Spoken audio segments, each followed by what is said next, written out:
right. I think we might be live. Let's see. I'll make sure we're here. So far, we're not, but give me a minute here.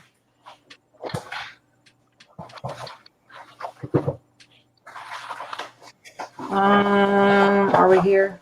Yes, we are. Okay.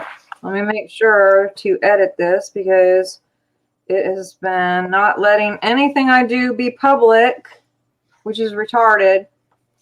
Facebook's so fun.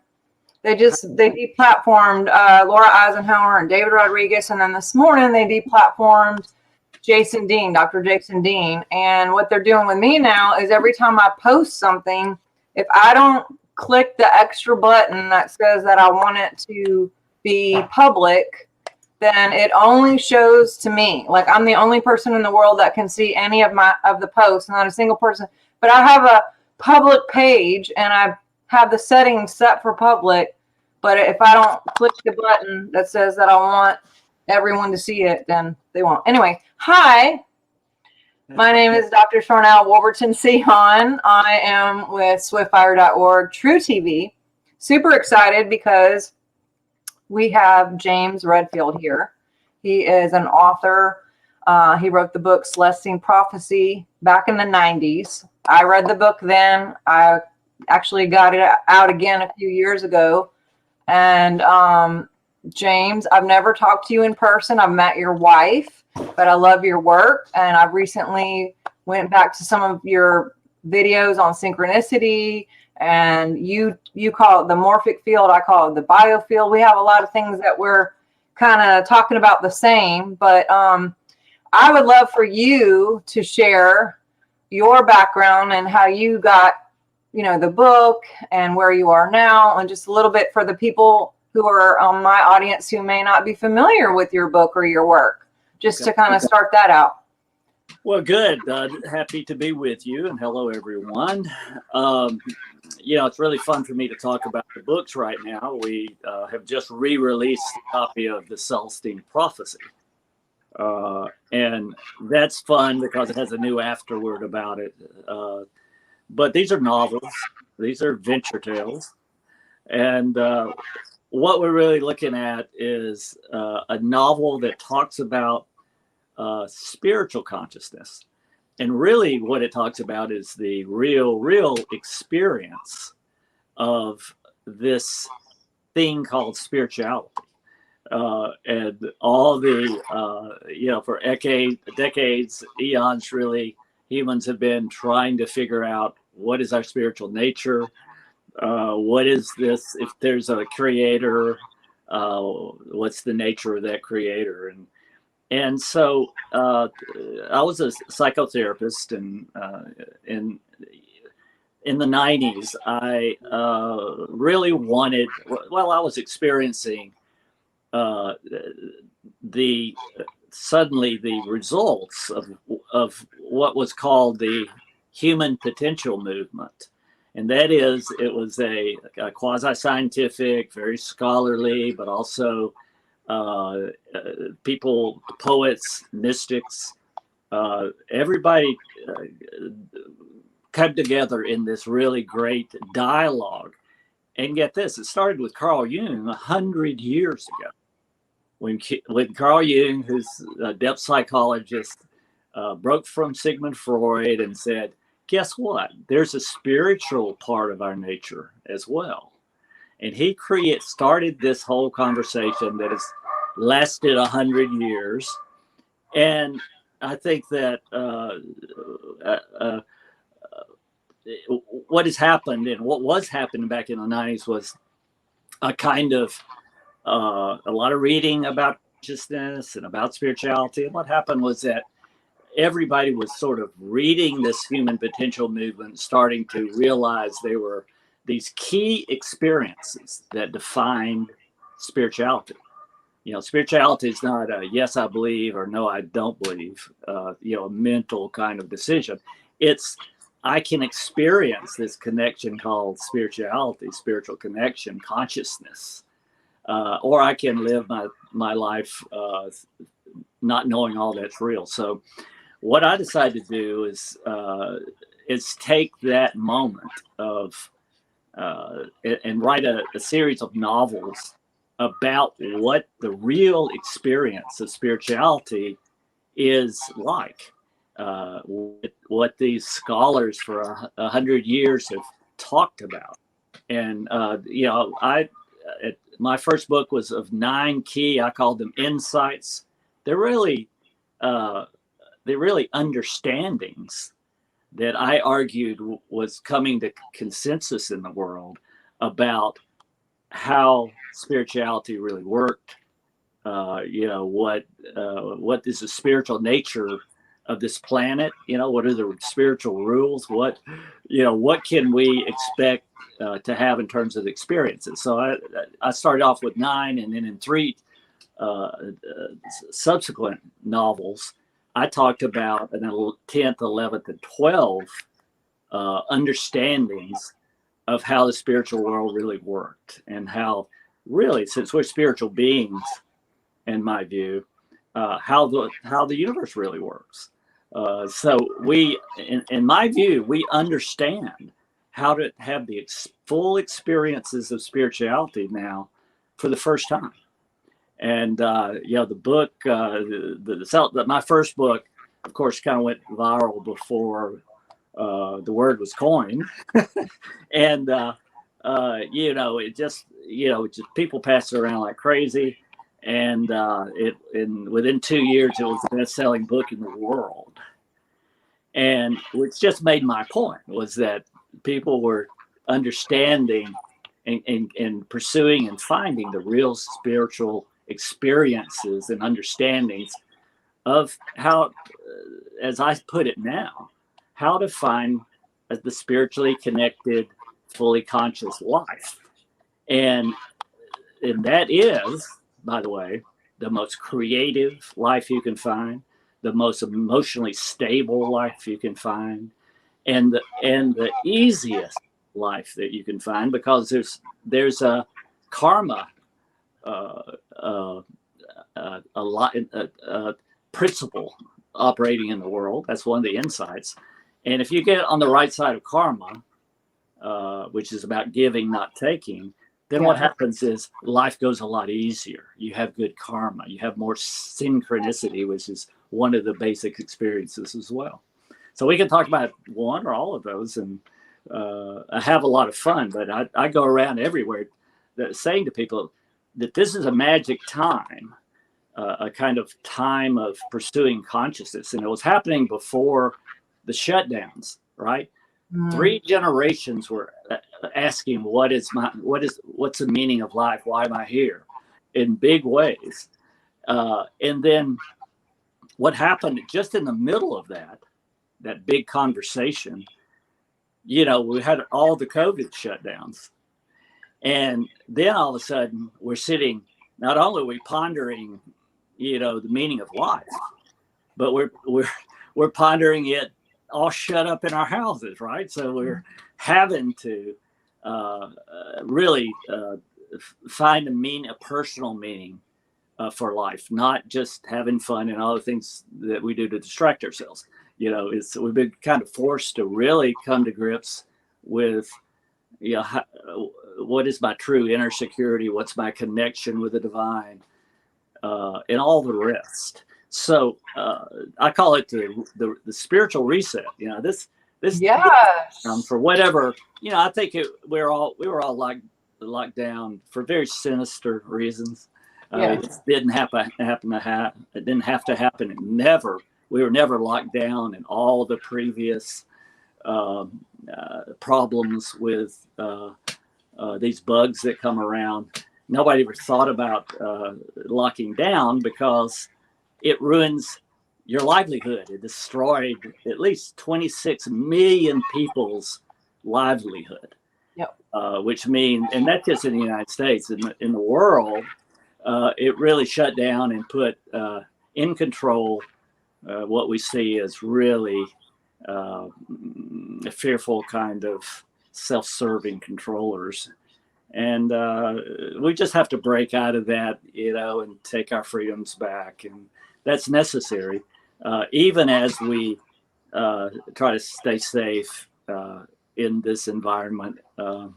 Without an economy, not only 120 million people, 1,000 people are going to die in the United States, which have, but 26, millions of people have died from heartbreak in nursing homes because their loved ones couldn't come see them, of people who failed to get necessary medical procedures because they're afraid to go to the hospital, and died from that. The numbers from the lockdown in terms of deaths, are multiple any deaths that happened in the nursing homes. And remember, 3 million people die in nursing homes in private care every year in the United States.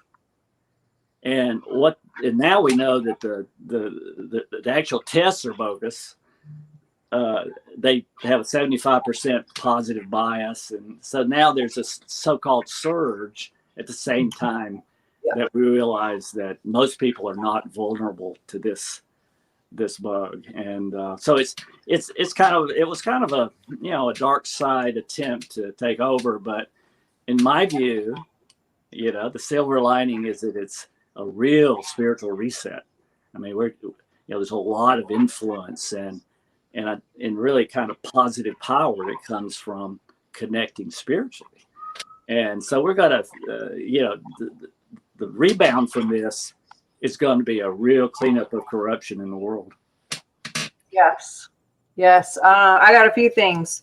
As a naturopath, people that I'm seeing and what I've seen with all of this, yes, I absolutely agree, 1,000,000%. You said that so very eloquently.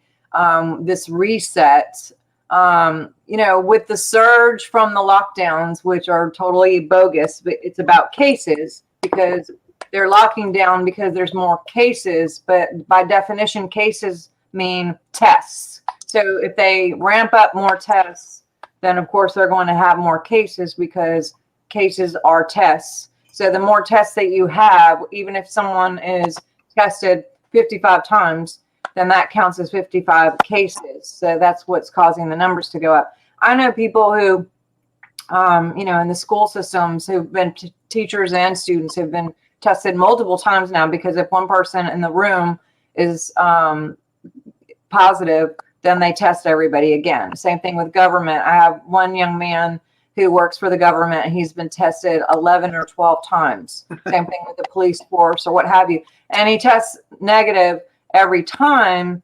But in the past, no matter what, everyone was testing positive. Even people who weren't being tested were already considered positive just because you lived in the house where they were and they were getting paperwork sent to them saying, oh, you tested positive. So yes, I agree. There are a lot of misinformation, a lot of sinister activity, to say the least. But yes, I think that during the time when people were quiet and alone and not at work and having less things to deal with, they were having to look at themselves and their purpose, not just their connection to God, but a lot of people have lost their jobs completely. And so they're having to look for new ways to make income. And they're going deep and they're asking themselves, what is it that I love? And they're paying attention to the authenticity of their hearts and generating that, because there is there's power in that. There's a frequency to authenticity. And so while some are taking the choices when they're sitting there to do more drugs and alcohol and get lower and get depressed or what have you, there are people who are going the opposite direction, and they're finding truth. They're seeking truth. They're finding truth. And it's been a really positive experience, although I think they're upset and don't like the injustice or the control. I agree with you that, yes, there's going to have to be some choices made to stand up, and how that looks is, who knows what's going to happen. But I think people are starting to get upset.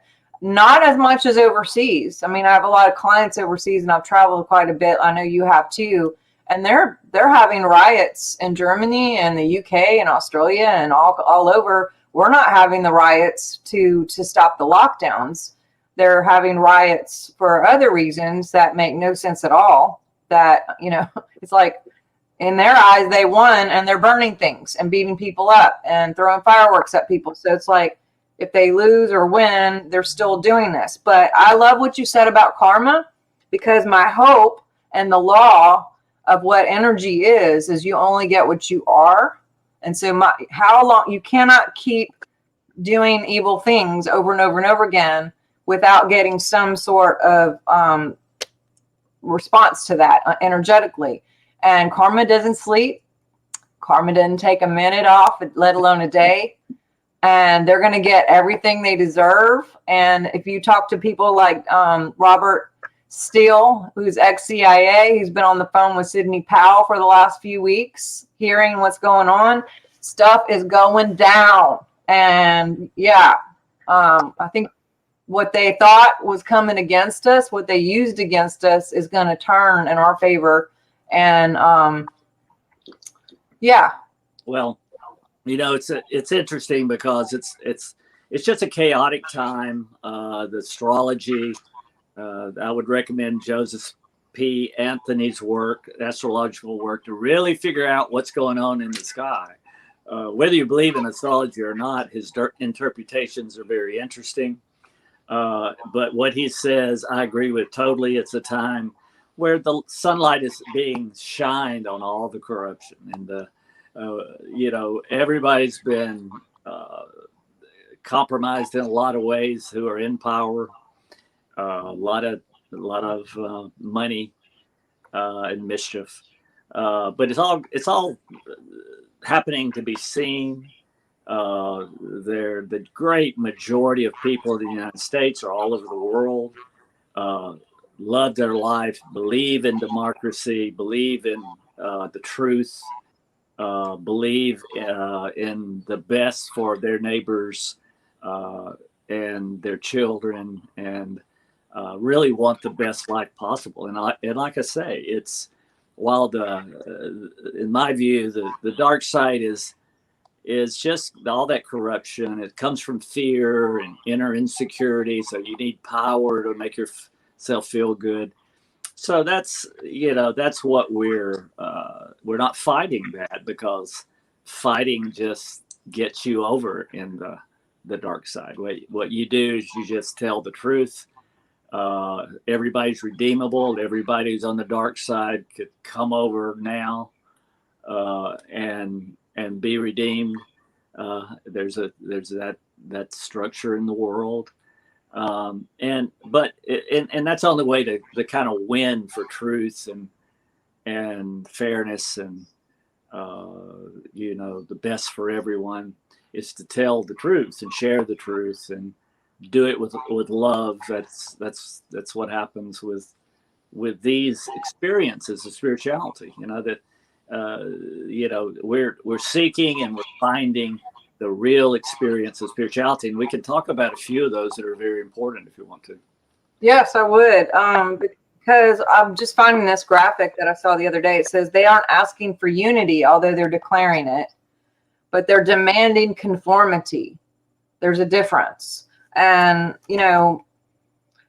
I think that I really believe there's stuff going on both sides. I'm not a sides person. I'm a policy person, and I get behind life and truth and love.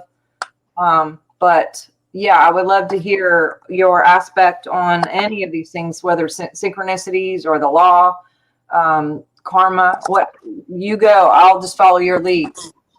Well, I think the most transforming experience we can have, and that's a revelation in terms of experience that we get, and that is that we have the ability to have a flow of synchronicity. Now, synchronicity, Carl Jung, founder of the Human Potential Movement, coined the word. It's a principle in the universe, a design in the universe. And it's the perception of meaningful coincidences, right? So if we have these mysterious coincidences, it's how we get help in life. In other words, if truly we can become aware of these mysterious coincidences that are calling us to a certain journey in life, and once you get started in it, it's about what your soul wants to do. And once you start to realize that the universe operates, it's designed to operate so that your basic truth you're to tell in the world, the way you can help the world move forward, happens through these mysterious coincidences. The writing of my first book, the way we got it out there, was just a dance of these mysterious coincidences that opened doors for me. And if you look at any biography of someone who's really sort of changed the world, or even at any level, you see that their life story was always full of coincidences. So unconsciously, the world has always progressed by people who paid attention and took advantage of these mysterious coincidences that opened doors and provided information at just the right time. So, and the thing about it is even those people who say, I want to connect spiritually, I think that's real and I want to connect.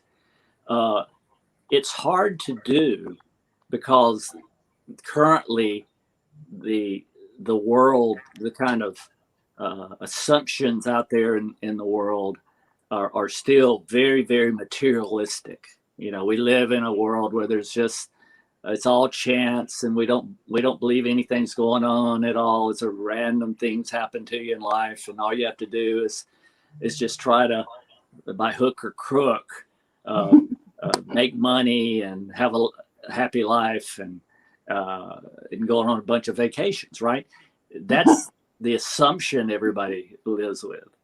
But our lives really, the world has a spiritual design, and one of it is, if you get aligned with the flow of synchronicity that's seeking to guide you toward your destiny and calling, that will start to happen. You'll start to perceive this. And the two caveats: one is you have to always find a positive interpretation for everything, right? Some synchronicities are challenging. Yes. Right? Some aspect of your life you have to look at, of your behavior, of your karma, which we'll talk about next. You have to say, why did this happen to me? Why did my project crash? But there is a positive synchronicity in there, because all the major things that happen to us, it's the hand of spirit. It's a hand of, it's the mystical hand in your life. And if you start positively flowing with that, then you learn all the lessons you need to learn to ultimately complete your destiny and your contribution to the world. And it's very important that we reach that if we're going to have an easy life, or an easier life, because there is a karmic design, and it's the one thing that humanity has never tried. And that is to, except in little spurts and bubbles, and that is to get in alignment with the karmic design of this world. And I believe that anyone can prove to themselves is that it's designed around the idea of helping. Yeah. Now, helping is something that you have to pay attention to. In other words, what we do, even if it's about synchronicity, we're talking to a stranger and we're trying to see what synchronicity they're going to give us, right? Well, equally, we have to be searching our intuitive mind for, what do I need to share about my life to tell this person, maybe a perfect stranger that I'm talking to give them a synchronicity. So in other words, you have to give first almost to get the flow of getting back. Because if you're a giver, what happens is that you draw more givers into your life. Can I jump in? Yeah. So as a scientist, and I've written a book after reading your book in the 90s. I've written a book called The Science of Miracles. And if you want to know about I was so drawn to your book because you talk about the biofield having colors and numbers and it's code. There's equations, there's symbols, and some people can see that. I see that as a child, and sometimes it comes on even now. It's more felt and understood. It's a language that isn't spoken or seen all the time, but it's just felt, and we can feel that. And it's made up of our mind, what we're thinking, what we're talking about, and what we're feeling mostly. But it's also a signature DNA in our code. But what you talked about, it really inspired me to actually break down the science part. And the limbic system is behind, this is your frontal lobe, and your limbic system is behind that. Limbic system is the seat of your emotions, but it also cannot tell the difference between you and me. So if I give money to you, or if I tell you a kind word, then my limbic system actually equates that as someone just did that for me. And it tells my endocrine system to release all the chemicals as if I was in receive mode of something beautiful and glorious, or financial, or whatever. Giving looks like a lot of different things, but it actually tells your body that you just gave this, or someone just gave it to you, or you gave it to yourself on a chemistry code. So then that code goes out into the biofield, and it not only radiates out, but it collects. So it magnetizes in based on your feelings about it. And what's interesting is that works both ways. So if you are in a grumpy mood, like you said, if you have something challenging you and your perspective is, oh crap, this always happens to me, then you basically create the code for this always happens to me. And then it keeps on coming in different ways happening to you, because God, source, wants to clear that out, and it wants you to recognize this over and over and see the pattern, so you'll get so fed up that you'll clear it out. And sorry, my dog's barking. Hey, shh, sorry. But same with any patterns that we have. If you judge, then you're judging yourself. That's why scripture talks about judge and you will be judged. And I look at scripture like quantum physics. I know there's a lot missing and all of that, but so giving is such a huge thing, and it is about the law of karma, and it's so deep, even on a science level, because every time we expect something, whether it's for ourselves or anytime we judge someone, or we're kind to someone or give to someone, there's a science to that actually you can't run away from it, because you're the one creating it. If things are not happening to us, they're happening for us. And we're the ones who are doing it to ourselves. We're the creators. So, a lot of people will say, oh, well, God's got this, or, let's just pray. I hope God gets this, or God will take care of it. Or why is God allowing this to happen? It's like, no, go deeper and see that the DNA of God is inside of you, and you have the technology to co-create something. And it can be beautiful if your perspective is, I'm in a situation right now, and I'm like, and I caught myself, and I'm like, okay, this looks like it is, but also everything always works out for me. So this is going to be awesome. I don't know how it's going to be awesome. I don't know everything yet, but I'm expecting something great, because miracles happen to me every day, and that's just how it works. So, it's a mental.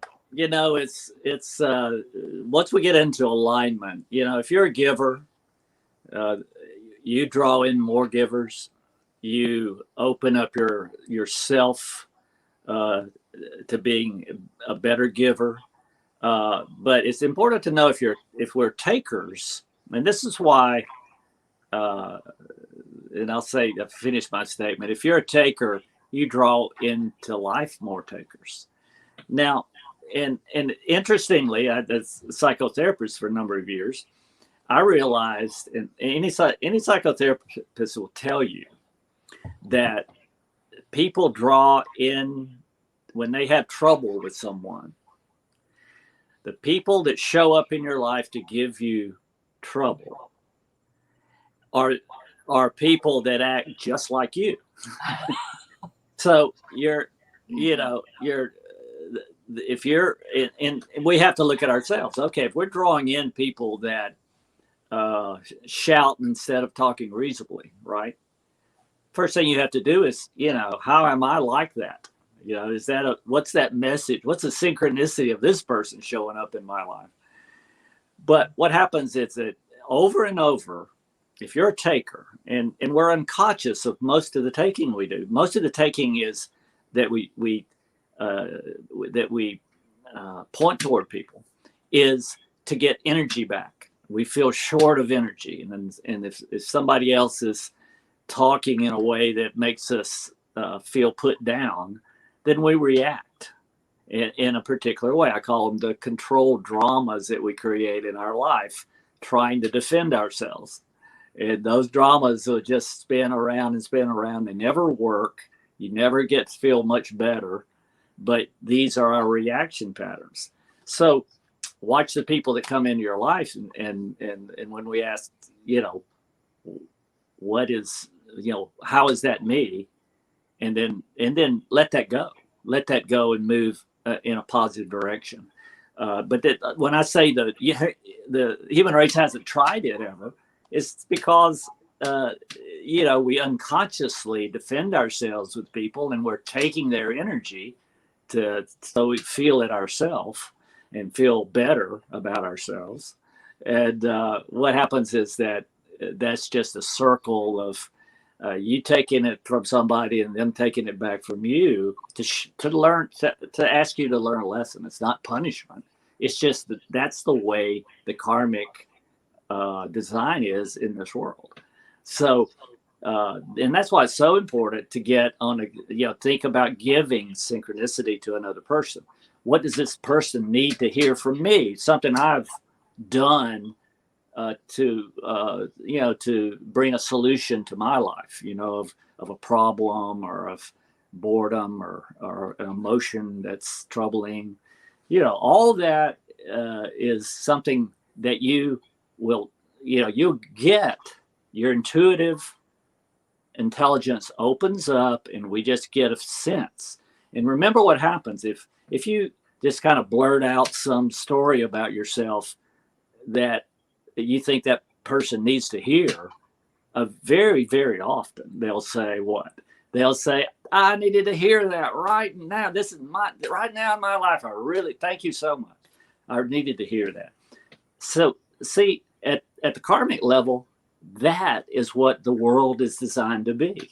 If we're all giving people that we run into in life, if everybody was doing that, we'd draw more and more givers back to us. Our creations would go more smoothly because you have someone delivering a synchronicity that opens a door for you at every moment. You have a flow.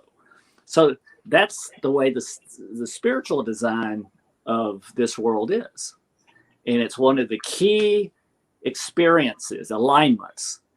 Now, all we have to do is become a giver, an intuitive giver, and not a taker, and the world will open up as though it's designed for miracles, which it is. Yes, and what I'm hearing you say is something that I say quite often. It's about being righteous. The word means to be in right standing. And when we are love and we are truth, then that creates a code that goes out, and you start collecting loving people, righteous people, people that are in right standing, meaning they have full integrity, they're integrated. And we have a few people commenting, well, what about my sister, and what about whatever? And Robert Tennyson Stevens is a dear friend and colleague of mine, and he's a great teacher. And he always says, there is no them. There is no them. Everyone is you. And We just tend to use people to show us who we are. And if you go back to scripture again, it's like what you stand before you become, and, you know, looking in that mirror, and God, source, energy, whatever, is looking for a clear reflection. And he'll continue to allow the laws to keep showing us anything that's in us that wouldn't cause that clear, you know, clear source energy. And it'll be like, oh, there's a spot, oh, look, there's a spot, you know. And it's like we can, if we have the gratitude piece, like you're talking about, and saying, you know what, instead of being mad about the person who's really you, to just go, gosh, mentally, not out loud, but thank you. I'm so glad you're in my life to help me know that this is still in me. You know, it's like, you're me, so let's work on me. It's an inside job. Everything is an inside job. There is no them. Yeah. And you know, that honoring them for the, you know, thanks for sharing the kind of what thing you do. It's to keep us positive and giving energy, not taking. You know, as soon as we move into defending ourselves, how dare that person talk to me like that, you know, or try to manipulate me in this way or that way. You're defending yourself. Now, it's, you know, what happens with energy, and these are novels where characters are discovering this, right? How to live this way. But one of the biggest design principles in the spiritual world here is that if you give energy, you fill up with that energy first as it flows out of you. So if you're before you even start a conversation, if you try to see the, you know, the highest spiritual expression on the other person's face, and you kind of feed that with your intention, and literally intend to send uplifting energy to that person, that allows you to keep that level of energy all the time. You know, it's the fast recovery from a setback, where it's also the fast recovery from a problem emotion. You know, we grow up with these emotional moments and we try to cover them up in some way, and it's almost always some kind of control drama. So, but the way to move, you know, we only have one emotion. Everything else, you know, hate, envy, bias, jealousy, all that, that's not an emotion. That's a reaction that we've learned. And the only true emotion, in my view, and this is an alignment that we have to achieve, and that is to feel what's called agape love. Yes. Okay? Agape, and that happens in prayer, contemplation, you know, where you intend, or meditation, where you intend, though, to find this emotional peace. And in this kind of contemplation, what can happen is that if you just are, you know, you hate somebody, or you seeking revenge, or you just have some kind of turmoil, you know, you were betrayed, those are defensive reactions. How dare them, really? And if you just move for yourself, not for them, you move, you ask for, actually, because it is a opening of spiritual connection, and you intend and you affirm and you're grateful of this heart opening that can take place. What happens is that you get connection to the feeling of love. Okay, we've all loved somebody, something, some animals, some puppies, right? We don't love all the time, but we have experienced love. And that is what we have to recall, because what we're after is a feeling of love as our true emotion. It's the most stabilizing emotion that we can have. It is the most self-secure emotion that we can have. it is what we ultimately give other people. Therefore, it returns whenever we feel short. All we have to do is give it away, comes into us. Yes. And the practice is remembering it's agape. It doesn't have any conditions. You're not Yes. trying to get any love back. Yes. You're not trying to do anything, right? It's all you do is feel this agape love. And agape love is a love that has no object. You're not loving anything or person. It's a state of love, right? That can be found in contemplation, where you're really kind of asking and intending, affirming that you can have that emotional peace in it. What happens if you got that agape love open? What happens is when you do get angry all of a sudden because of a reaction, it bounces off that love. You come back to love. You hear that expression. You come back to love always. And what happens is it sets you emotionally free. So you're not a slave to these problem emotions that slam you around. I agree. Well, this has gone really fast. I think we're going to have to do a part 2 here, if you don't mind, because we're going to have to pop off. But what are some closing words for people in this situation that we're in right now? And then please do give your website. Do you have your book there that you can just hold up by any chance? Because I didn't have time to find it. But well, it's the Celestine prophecy. It's everywhere still. It is. Yes, you're everywhere. People can just Google James Redfield, and all that will come up. What I would say to people is that find a community. Okay. Yes. One of the things we've created on our site, which is CelestineVision.com. Again, that will come up with James Redfield. But CelestineVision.com is our site. We have an internet community. So my message now is, we're locked down. We can still experience community. Okay. Yeah. Don't get out and have locality community. But if you want some place where you can talk about spiritual consciousness and all the great life and the high creativity that comes from that, then seek a spiritually oriented community. We have one that is about learning the concepts, getting in alignment with spiritual connection, proving to yourself it's a spiritual world. If you start acting spiritually, your whole life will turn. Your karma will improve. Life's not supposed to be this hard.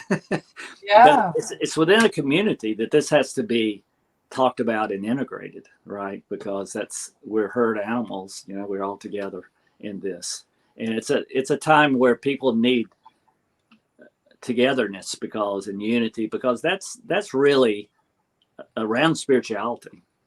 And then start telling the truth. And I think we also have to point out places in life and around us that are corrupt, because that's kind of the general cleanup reaction that we're all having about this. A lot of controllers in the world that have just kind of waited for this moment for a long time to control everybody, right? And we just have to point that out and talk about it and have the conversation about the corruption without hating, because as soon as you hate them, as soon as you hate anybody, you are in the dark side. And in the timeline, if you want to be on the dark side timeline, go ahead. Yeah, that's not a good path. I'm gonna stay on the light side, good karma, because on this timeline, the dark gets darker, the light gets lighter. Yes, and if you walk into a dark room, and there's just a little candle, it is dark, but it makes the light so much brighter. And I think that's what we're doing. And I love that you're having this community. I just joined one of your Facebook groups too. And I think Amanda is the one who let me in. And I was like, yay, this is cool. Another place, because And yeah, they're doing what they can, not with just the lockdowns. If you think about the biofield being 6 to 8 feet, and that's how the distance we're supposed to do, because they know that it's interchangeable and that we can transfer the biofield to other people. But what they don't understand is that we're quantum beings. And so you can put these like psych ops in us and say, oh, well, you're separate. That's an illusion. We're never separate.